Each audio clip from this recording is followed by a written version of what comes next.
Hello my viewers. First off, I want to thank you and give you a warm welcome for watching this video. What my series will cover is rugs. And I don't mean carpet rugs or the kind of rugs you walk across on a daily basis. What I mean when I refer to rugs is R for religion, U for the universe, G is for God, and S is for spirituality.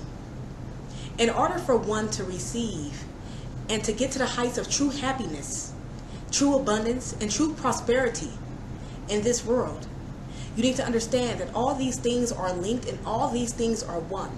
And these are the things that will bring you the happiness, the joy, the abundance, and the prosperity that you are in search for. What I want to start with is defining the three.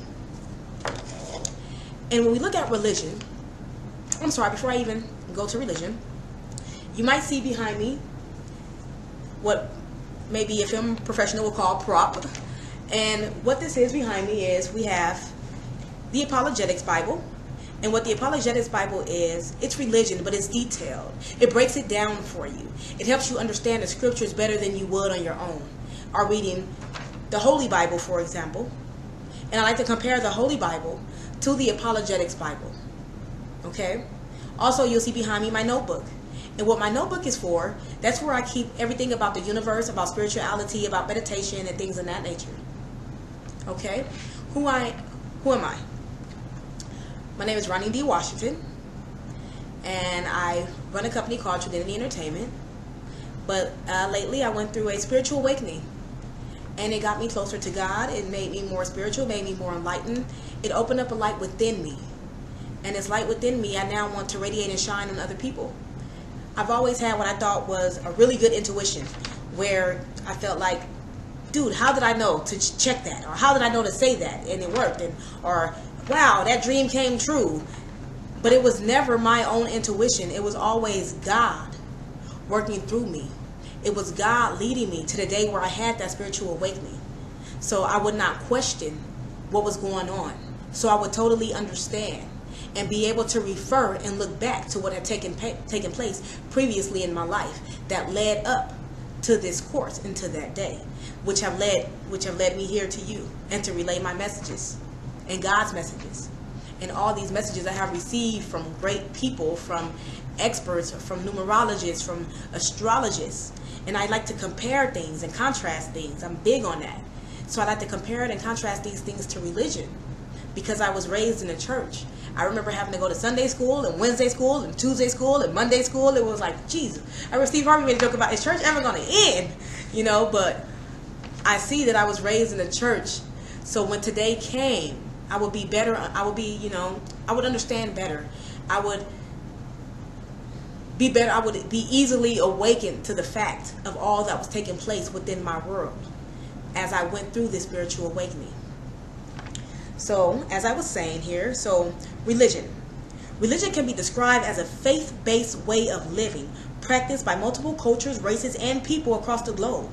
Examples are Christianity, in which was developed during and after Jesus Christ.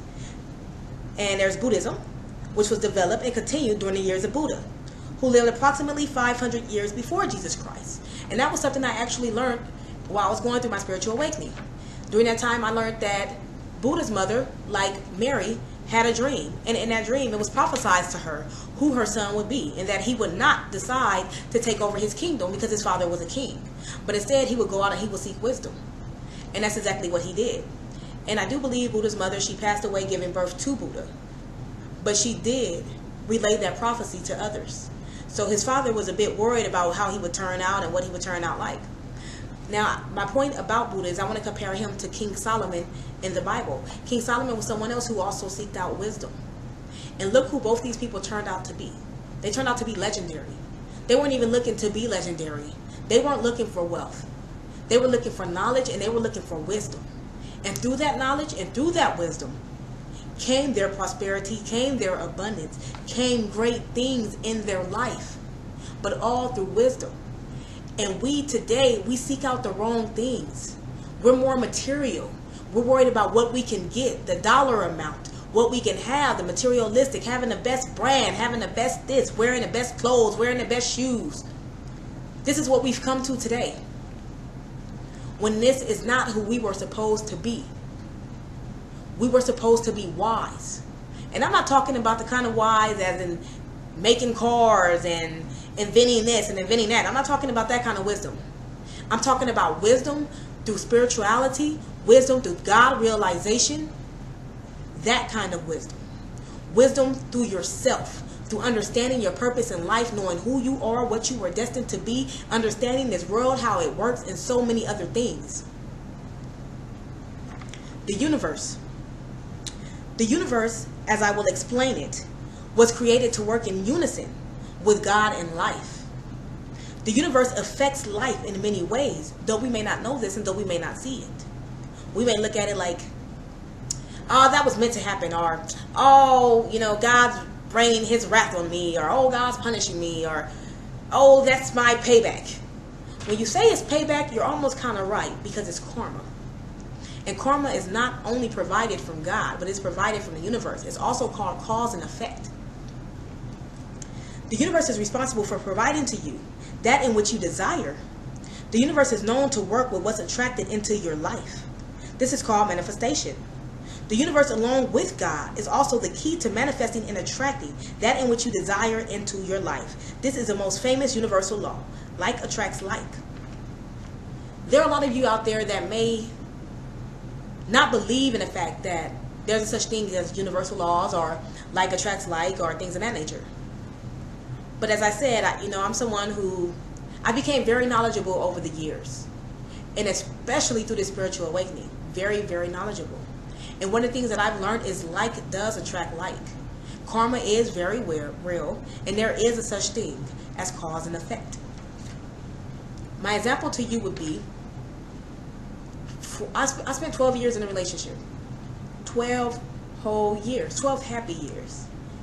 And we had our downs like every other couple did, but for the most part, it was 12 happy years. But in that 12 years, I did and said things that I shouldn't have done and I shouldn't have said.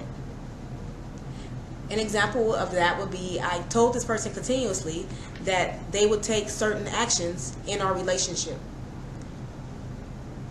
And I'm not going to call this my intuition.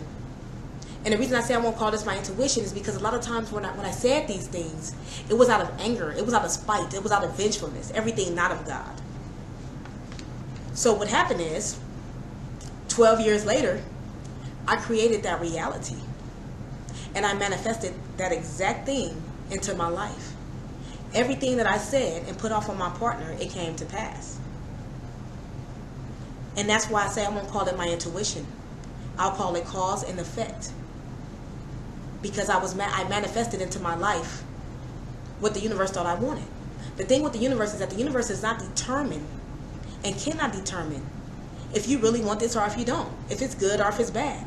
The universe's job is to just feed you more of what it is that you desire. And even though you say, oh, well, I don't desire the bad things, well, you're giving attention to it. And that you give attention to, you attract more of it into your life.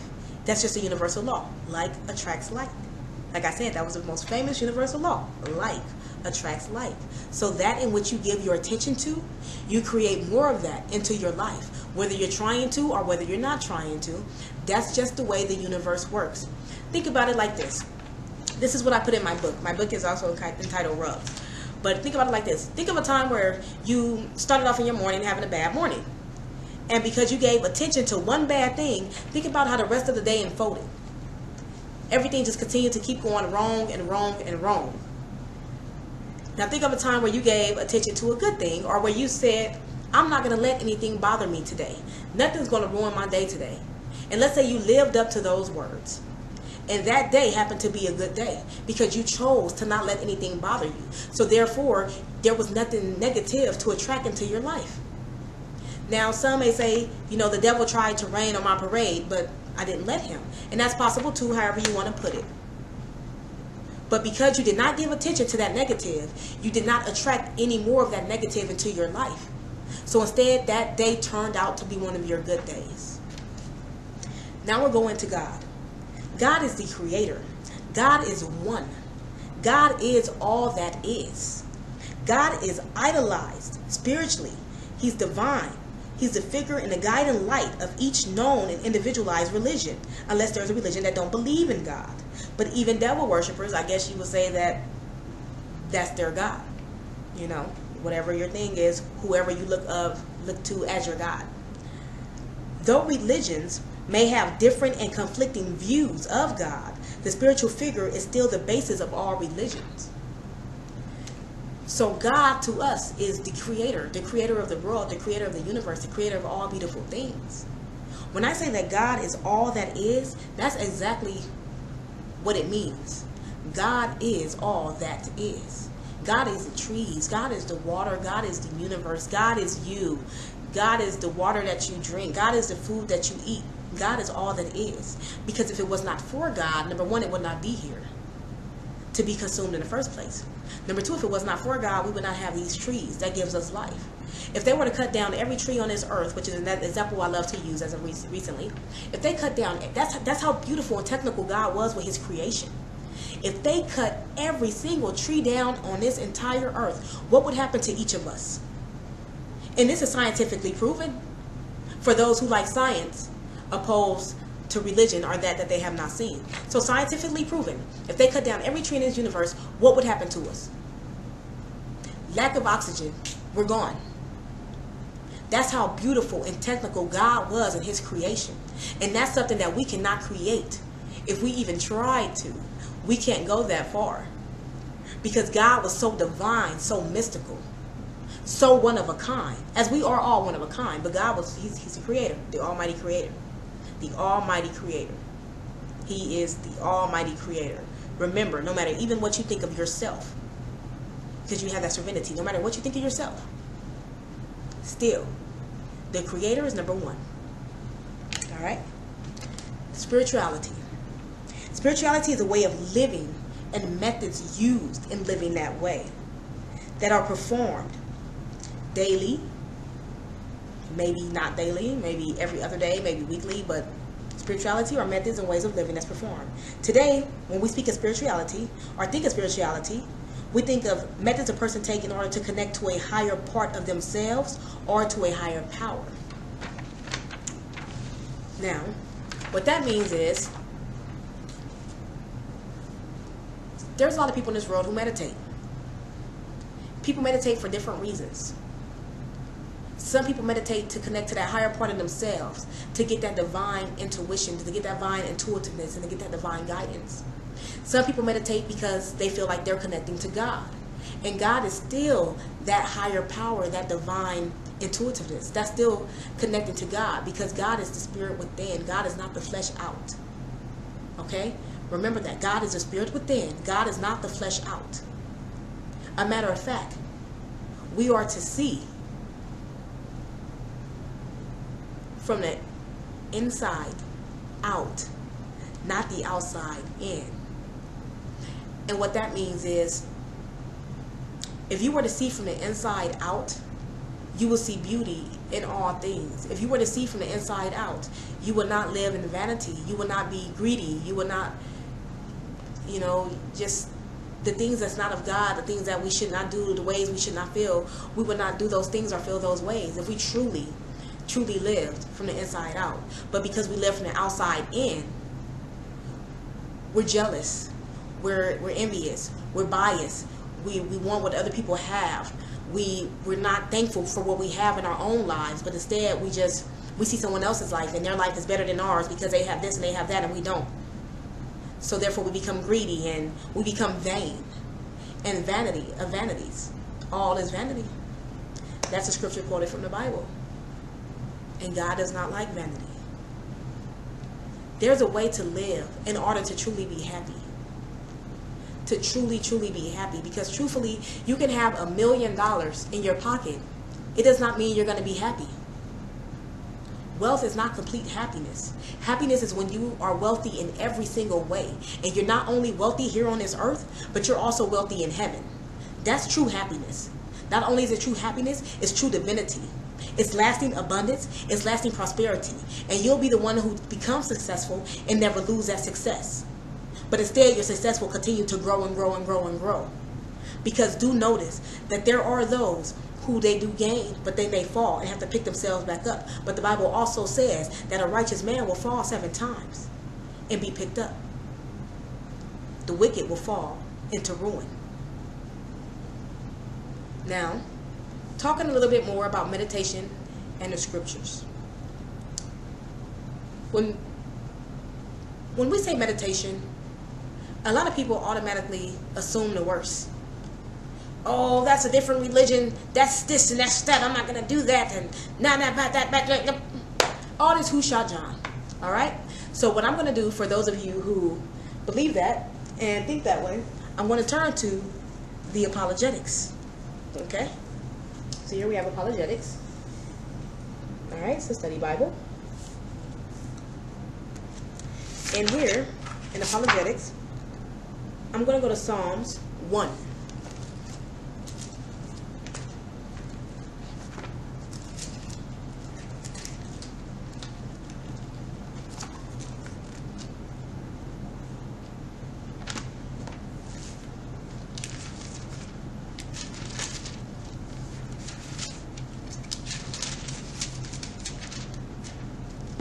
Now, here, just to show you, I'm really in Psalms. Alright, I hope you saw that. Alright. Now here, in Psalms, it says, "How happy is the man who does not follow the advice of the wicked, or take the path of sinners, or join a group of mockers." Now it's 2 that I want to make an emphasis on. Instead, his delight is in the Lord's instruction, and he meditates on it day and night. He is like a tree planted beside streams of water that bears its fruit in season, and whose leaf does not wither. Whatever he does prospers. I'm going to read that to you a second time. And I'm going to start from 2 this time so you don't get confused. And when I say 2, I mean Psalms 1, 2. Okay? Instead, his delight is in the Lord's instruction, and he meditates on it day and night. He is like a tree planted beside streams of water that bears its fruit in season, and whose leaf does not wither. Whatever he does prospers. And so you know I did not read that to the end. But for those who do want me to read it to the end, I will. For those who don't, you may fast forward the video. The wicked are not like this. Instead, they are like chaff that the wind blows away. Therefore, the wicked will not survive the judgment, and sinners will not be in the community of the righteous. For the Lord watches over the way of the righteous, but the way of the wicked leads to ruin. Now, going back to meditation. Meditation, as you can see, leads to prosperity. But that meditation has to be for the right reasons. And your meditation has to be accepted in the eyes and the heart of God, in which I'll go over that in a later series, or a later episode of the series. Now, how is it that meditation leads to prosperity? Now, the point of R.U.G.S is to show you how all is connected and all is one. Okay? I'm going to go to my notebook. Inside of my notebook, try not to get that mirror off the wall. Alright. In my notebook, the cosmic laws. Okay? In the cosmic laws, I'm going to read to you. Okay, here we go. Here, the cosmic universal laws. Here is one of the many. Manifestation. Manifest begins as idea. Create beliefs, create reality. Unlimited power of mind. You can manifest any reality. So, we're going to go to the laws of attraction. Attract what you give attention to. Now, we're also going to go to the law of abundance. Make your life a paradise. Now, the point in the universal laws would be simply this. Listen to them. The laws of attraction. You attract what you give your attention to. Manifestation. It starts as a belief, as an idea. Now, the thing is that when you meditate, at times you may close your eyes and you may begin to get pictures. But this is according to how spiritual you become. Because you have to go to a spiritual level to reach that part of yourself. And I'm not going to call it a divinity, because even though it is, but the reason I'm not going to use the word divinity is because there's a lot of people that's religious that could be watching this video that will take it as an insult. Because I was once very, very, very religious, because like I said, I was raised in the church. But as I've learned and gained wisdom and gained knowledge, it's not about the religion. It's about the knowingness and a realization of God, who He is, what He has done for you, and who you are and what you are to do for Him. Now, going back to the manifestation and the meditation and the visualization. We also learn that when we meditate, we can also choose to create in our minds the life in which we desire. Some of you are like, oh shoot, I'm turning this video off. Nope, don't do that yet. Because I'm going to give you an example. Has there been a time where maybe you thought something or you said something and it came to pass?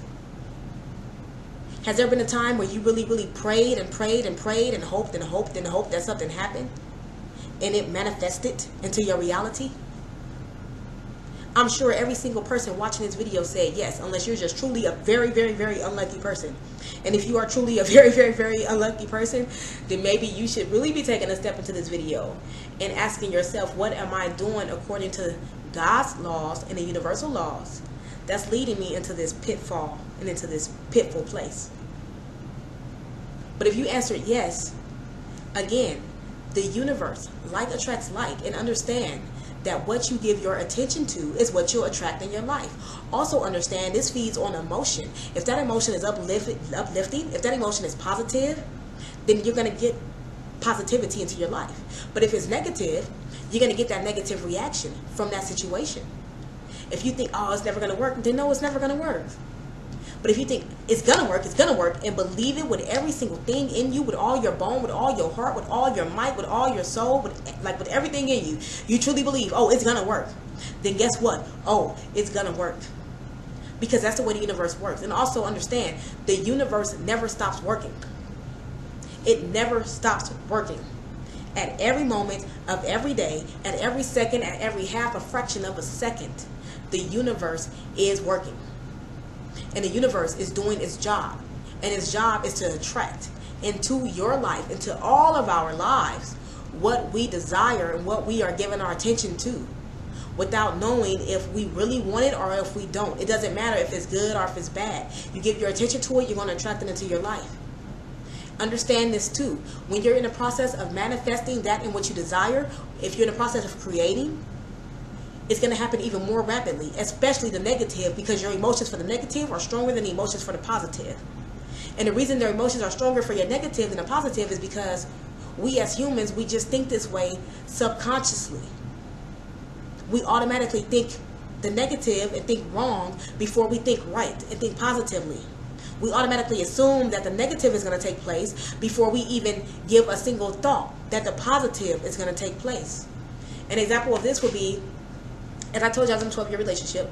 My partner left. And after my partner left, I gave a lot of attention to them being with someone else. Guess what I got? I got them being with someone else. And it bothered me mentally. It bothered me emotionally. It bothered me physically. I did a lot of crying and a lot of why? Well, how about because I was in a process of creation and manifestation? And because I was in that process and I was giving my attention to the negative, my mind was constantly there instead of thinking that things will work out, that this is my soulmate, that this is the love of my life, that love is the most powerful feeling of all. Understand that love truly is the most powerful feeling of all. But if you have fear playing in there with that love and fear run neck and neck.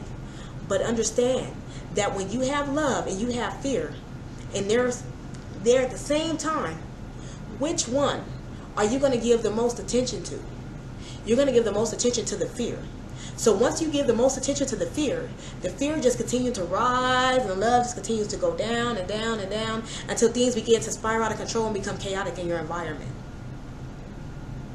And it became chaotic because you made it this way, because this is what you decided and what you chose to give your attention to. So this is what you manifested into your reality. Had you given your attention to the positive, you would have manifested the positive into your reality. But again, we as humans, we automatically think negatively instead of thinking positively, that's our downfall. We have to learn and train our brain and train our inner selves to think positively. And this is difficult. It's difficult. It's still a growing process that I'm going through. But you do have to train your brain to think differently. Because if you train your brain to think positive, what you'll begin to notice is as that negative thought kicks in, because you're beginning to train your brain, there's a positive thought that will automatically over trigger that negative thought and push you right out of there. And I guarantee you this, but it takes true brain training. And to train your brain is to constantly feed yourself positive thoughts. And one thing I've learned is that it's better to feed yourself positive thoughts that you believe to be true of yourself. Like, I believe that I'm generous, and I believe that I'm generous because if I see a homeless person on the street, I don't walk past them. I give them what I can give them. There's been times where people came up to me and asked me for things, and I've taken them into the store to get groceries. There was one lady, she came up to me, she had a child with her, it was a baby. I saw that the pamper was heavy. Not only did I buy her groceries, I brought her Pampers and wipes for her child. And I didn't do this because I wanted something back in return. I did it because it was in my heart to do it. And through my spiritual awakening, I've learned through the Bible that God is actually pleased with you when you bestow blessings upon the poor and upon those that's in need. He becomes pleased with you. And I did not know then, but maybe that's why I've been so blessed in life. And I thank God for blessing me with that heart, with that soul. There's been times where I tell a homeless person no, and I have to go chase them down and give it to them. And I guess maybe because it was all going to lead me to today. So now I know better as to why I took the actions that I took. A matter of fact, I'll lead you to this point too. I've studied numerology, and I'm still studying numerology, because numerology is where everything took place. It took form for me, where I began to change. It was through numerology. But one of the major things that I've learned through numerology was the fact that we have an inner compass. Every single one of us, we have an inner compass. The way it was put to me was that there was times where I may have taken an action or said something or something like that, and I didn't know why I was taking this action, but it just seemed to have led me right. Has that not happened to you? Where you didn't know why you were saying something or why you took action, but it still led to positive results, or it led you to find out information that you needed to truly find out because it was eating at your soul to find out that information? And if you answered yes to that question, then that's because you are in tune with that inner compass. There are some of us more in tune with that inner compass than others, but understand that we can all become in tune with that inner compass. If there's someone who said, no, that's never happened to me, it's because you're not in tune with that inner compass. It's because that higher self and that higher power have tried to speak to you before and you tuned it out. And after you keep tuning it out, I've learned through numerology too, it distances itself from you. A matter of fact, not only is that in numerology, it's in the Bible where God says himself that if you turn your ear and turn your heart to him, when you come to him and you're looking for him, guess what? He will not be there to listen. Instead, he will allow you to drown. He will not have his right hand, because his right hand he likes to use to help you up and pull you adrift, pull you afloat. But he will not do this once you've continued to push him away and to decline his messages in the first place, because you've closed your heart and your ear to him. The next thing I want to cover is why R.U.G.S is important. R.U.G.S is important because R.U.G.S can truly change your life. Religion, the universe, God, and spirituality, all combined as one, can bring you true happiness, satisfaction, prosperity, and wealth. That's why it's important. If you separate them, if you make it religion, you make it just a little bit less important, because there's a lot of people, because I'm one of those people, who feel like you don't necessarily have to go to church to have God. I just recently started going to church, and I started going to church because I want to hear what the pastors are preaching about according to the scriptures and how they're comparing it. So I recently started going to church. But you don't have to go to church to have God. All these years where God have led me, and he's given me the intuition and the guidance and the light that I've needed, and he's providing me the information that I needed, all these years, I wasn't going to church. And still, he was there. But the reason he was there is because I was looking for him and I was willing to listen. Because I prayed to him. Because I talked to him. Because I acknowledged him. I acknowledged him day in and day out, just as the Bible said. Again, let's read that scripture again. And I'll even post it up at the end of the video. And I'm not going to read the whole passage to you. It's just a point of understanding that when you have God, God will lead you. Like, a lot of people may look at me and judge me over my ways, my appearance. You know, and I know you know what I mean when I say that. But guess what? God has shown me otherwise. People can judge all they want, but he has the last say. And I know that he loves me wholeheartedly. I know that God's love is unconditional. God's love is true.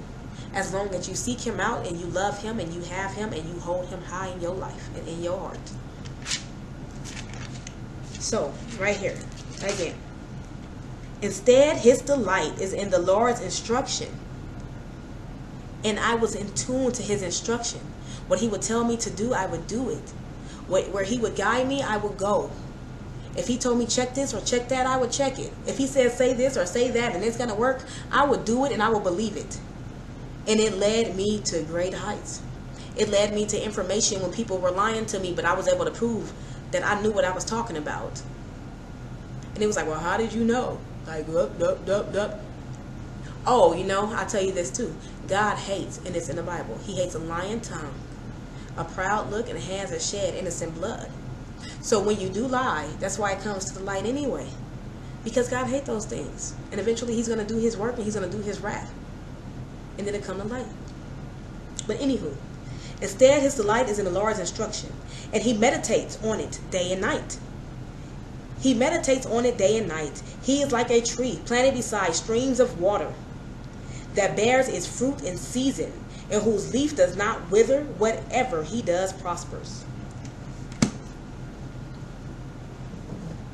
I'm someone who, I can honestly say this and mean it so genuinely. I have literally got every job where I went on an interview. And I've always been someone where I didn't keep a job. But see, go back to numerology. Numerology taught me that I'm someone who's not fit to work at 8 to 5. That's not my calling in life.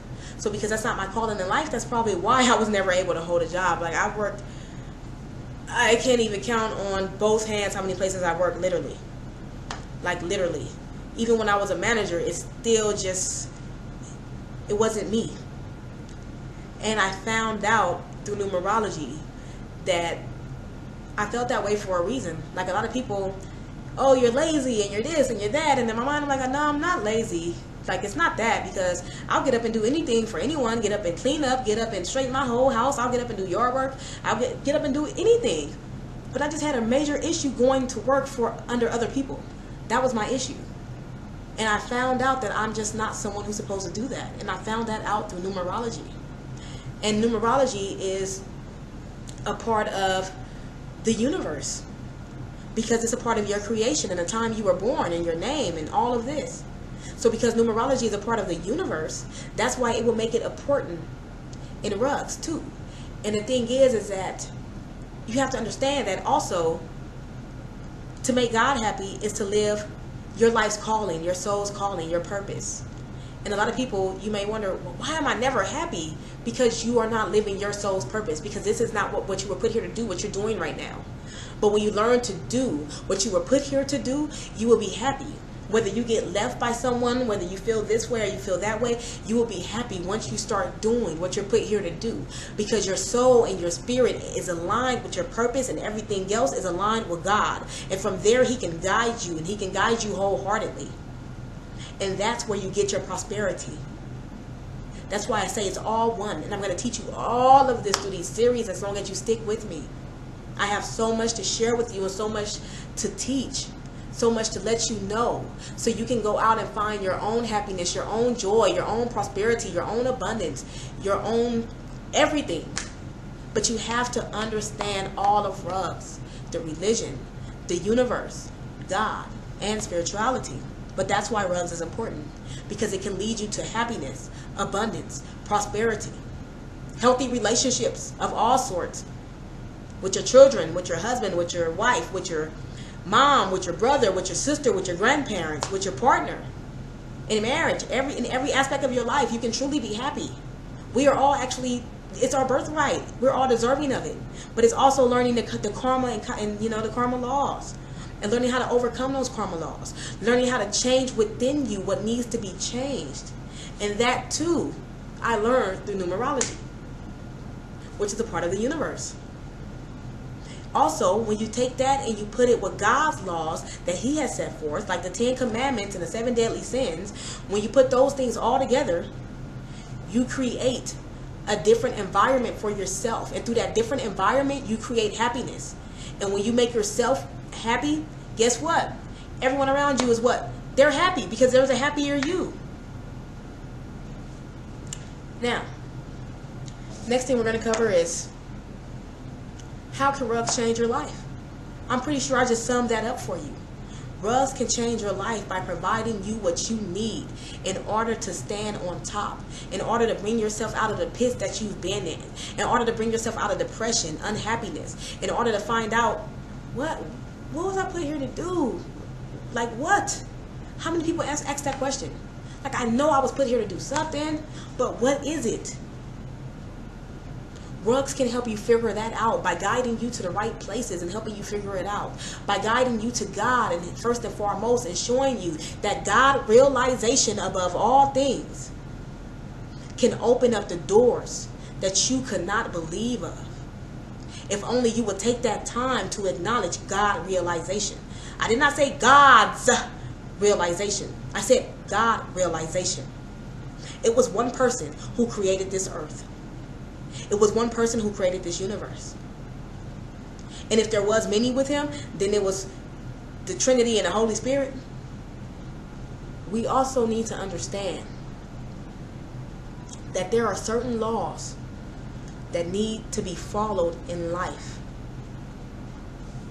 These laws are cosmic laws, universal laws, laws of attraction, along with biblical laws. You may, nope. Do you want happiness or not? Do you want happiness or not? Do you want abundance or not? Do you want prosperity or not? Do you feel like you're worthy and deserving of more or not? Do you want out the pits or not?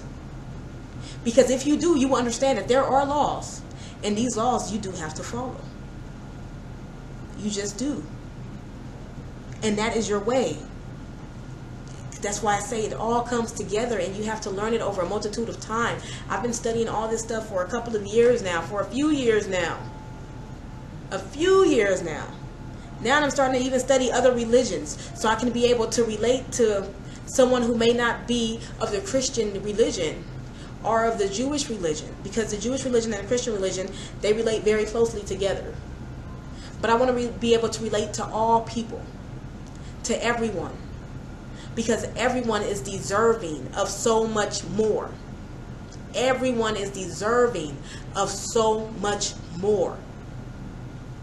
And I feel like, no, I don't feel like, I know without a shadow of a doubt, through God realization, that it is my duty on this earth to help those willing to listen and guide them to that better life, to that happiness, to that prosperity, to things that they seek, to joy, true joy, and joy through God realization and what can be done and at what heights they can be done for you through the grace and the mercy of God. When you combine all things together and realize that all things work as one, because God is all that is, you will, the multitude of things that will take place in your life, you cannot even begin to understand. The blessings that will occur in your life, the way He will guide you, and you'll be like, okay, let me see. What? Oh man, it was real, it was true. Oh man, wow, how did my inner self know that? Your inner self didn't know anything. God led you to it. And that's just the truth. That's the truth. That's the fact of the matter. God led you to it. And God and that inner self, they are linked. Because remember, we walk in the earth, we're flesh, we're body. But we have a spirit and a soul within.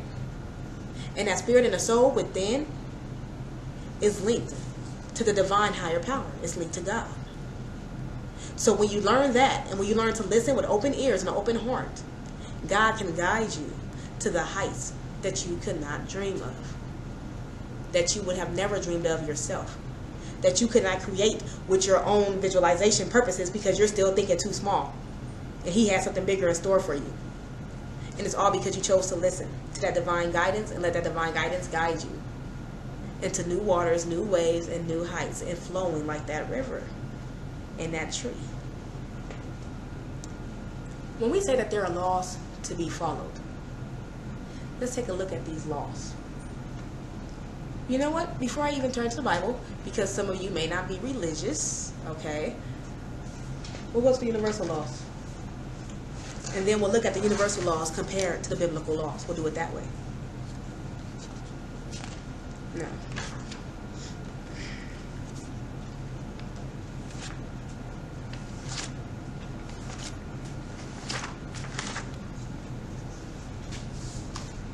universe is harmonious and moral. Suffering is to teach a better way. Okay? Suffering is to teach a better way. When we go through suffering, it's not because God punished us. Remember, God works in accordance to the universe. Remember, I told you there's such thing as cause and effect. So what you put out into the earth, expect it to come back to you. Karma.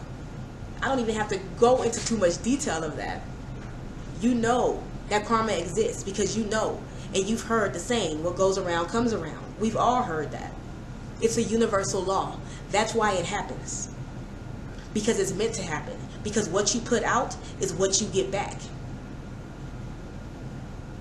And does it not teach a lesson? Taught me one.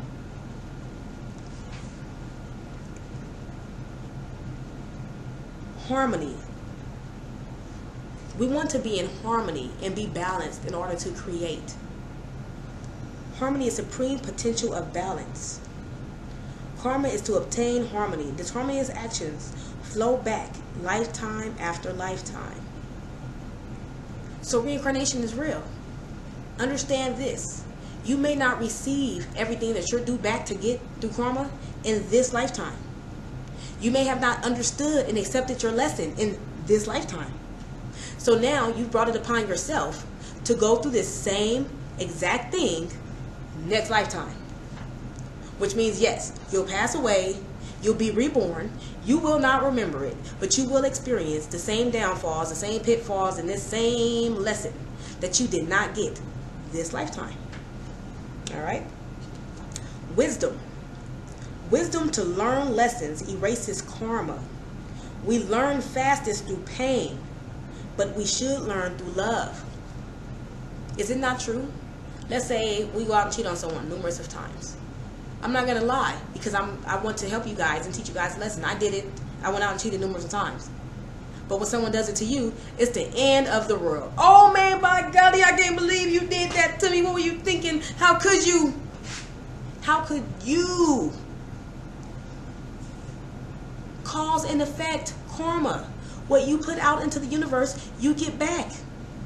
So expect it back. When you do it, expect it to come back to you. Don't expect it not to. Expect it to come back to you. Whether it's in this lifetime or another, expect it to come back, because it's cause and effect. And what you put out, you draw back. Grace. Give love, mercy, and grace to receive in return. Soul evolution. Learn to express unconditional love. We learn through this harmonious acts and mistakes. Learn to express unconditional love. That's a cosmic law. A cosmic law. But guess what? It's also the love of God, is it not? He loves us unconditionally. He loves us wholeheartedly. And guess what? We were made in God's image. So being made in God's image means that we need to learn to love in this exact way. Love unconditionally. Don't have conditions on if you love someone. Oh, I love you if you're rich. I love you if you're beautiful. I love you if your body permits me to love you. I love you if you're smart enough. I love you if you have a car and a house. I love what you can do for me is what you're saying. Love unconditionally. The way God loves us, because we were made in His image. No, we can't go out and create the universe, but guess what? We can create, because He gave us the power to create. He gave us the power to create the world and the environment and the reality that we want. He gave us the power to create that. And if you want to create that into your life, if you want the good in your life, then you have to give out that same good, because you get back to you what you put out.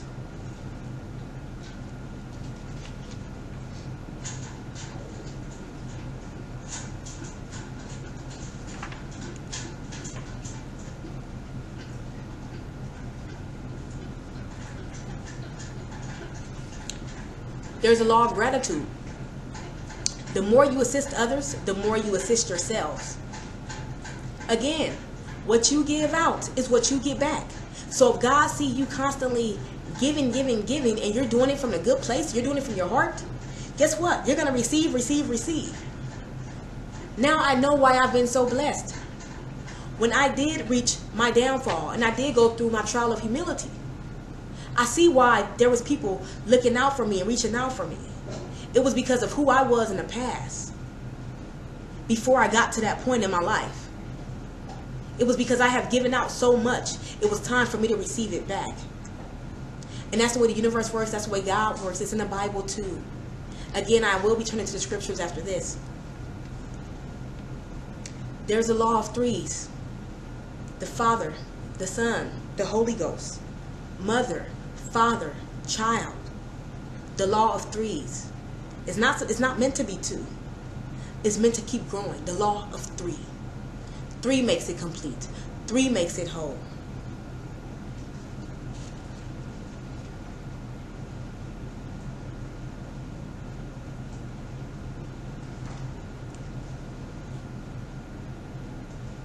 Law of experience. We can compare this to wisdom and the knowledge that we are to be gained, that we are to gain in life. That's talked about in the Bible. Law of experience. Brain is an endless state of growth and programming. The brain is an endless state of growth and programming. Now I can go on with more, but we'll save them for another series. Trust me, there's plenty of universal laws and laws of attraction laws, and oh yes, there's much to cover. Now let's turn to the Bible.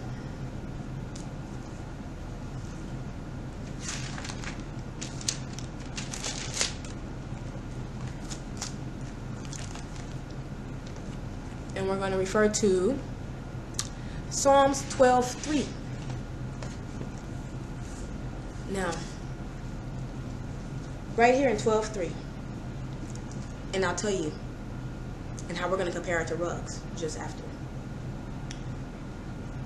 This is oppression by the wicked. May the Lord cut off all flattering lips and the tongue that speaks boastfully. They say, through our tongues we have power. Our lips are our own. Who can be our master? May the Lord cut off all flattering lips and the tongue that speaks boastfully. They say, through our tongues we have power. Our lips are our own. Who can be our master? Now, if we go to the beginning of this, that's what I want to point out to you. Help, Lord, for no faithful one remains. The loyal have disappeared from the human race. They lie to one another. They speak with flattering lips and deceptive hearts. May the Lord cut off all flattering lips and the tongue that speaks boastfully. They say, through our tongues we have power. Our lips are our own. Who can be our master? Because of the oppression of the afflicted and the groaning of the poor, I will now rise up, says the Lord. I will put in a safe place the one who longs for it. The words of the Lord are pure words, like silver refined in an earthen furnace, purified 7 times. You, Lord, will guard us. You will protect us from the generations forever. The wicked wander everywhere, and what is worthless is exalted by human race. Now, what God means there is, they teach you in the universal laws and the laws of attraction. Feel your vibration, feel your energy, and become happy. Don't become boastful. Don't become prideful. When you meditate in your heart, you don't think of it, I want this for me. I want to lose weight because I want to look good. You don't want to lose weight because you want to look good. You want to lose weight because you want to be vibrant and healthy. You want to lose weight because you want to be able to run around and play with your children. You want to lose weight because you want to live longer. Remember, God does not like pridefulness, which is a part of 7 deadly sins. So because God does not like pridefulness, we are not to be prideful in our ways. So yes, the tongue does have power. But when you boast about it, and you boast about that power, you boast about who you are, you boast about that divinity, guess what? It's taken from you. It's ripped from you. God removes it from you, and you become wicked and vain. Because you're not going about doing things the right way, and of God's eyes, and of God's heart, and of his guidance.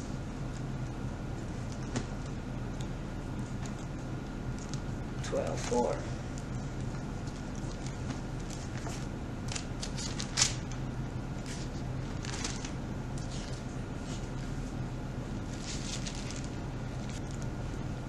Right here in apologetics. Right here.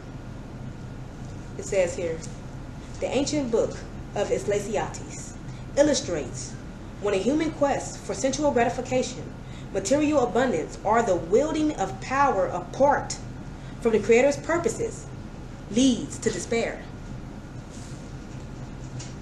Again, the ancient book of R.U.G.S illustrates when a human quest for sensual gratification, material abundance, or the wielding of power apart from the Creator's purpose and leads to despair. God has a purpose for each of us here on this earth. And that purpose will lead you to prosperity, abundance, happiness, joy, success. It will. But when the material becomes heavy on your heart and more important to you than the spiritual part of what you can do and who you're helping and things of that nature, it leads to despair. Because you're parting from God's true purpose. He's giving you the material. He's handing it to you. And he's handing it to you because he wants you to go out and do his work that he put you here to do. But he don't want your heart blackened and darkened and vain when you are doing his purpose. So therefore it leads to despair. And despair is what? It's gone. You lose it now. You don't have it anymore. But you lost it because of who you became. Because you may have became too greedy. Because you may have became dishonest. You may have became disloyal. You may have become disobedient to God. So you bring despair upon yourself. And then you fall back into that pitfall that you worked so hard to get yourself out of. That's why it's important to stay humble in your ways.